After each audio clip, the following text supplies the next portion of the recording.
আমরা এখন যে রোগীটার অপারেশন করতেছি সেই রোগীটার এসিএল ইনজুরি আছে প্লাস এমসিএল। কোন পায়ে? ডান পায়ে। যে কোনো ধরনের অপারেশন শুরু করার আগে এমআরআই এবং এক্স-রে ভালোভাবে পর্যবেক্ষণ জরুরি।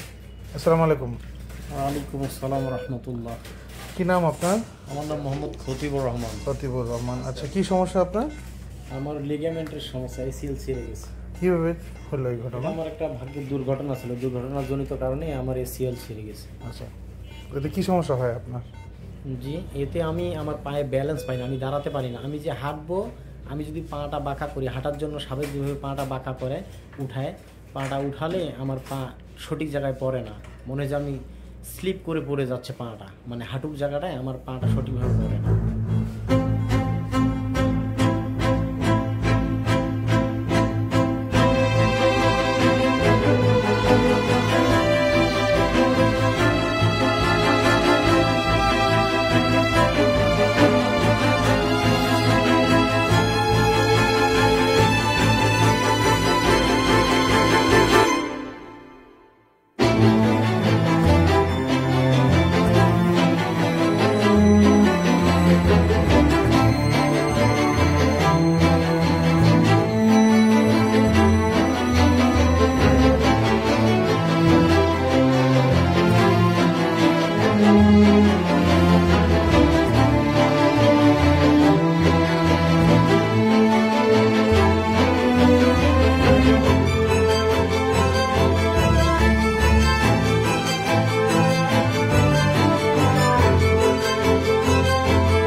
আমরা এখন যে রোগীটার অপারেশন করতেছি সেই রোগীটার এসিএল ইনজুরি আছে plus MCL medial collateral ligament.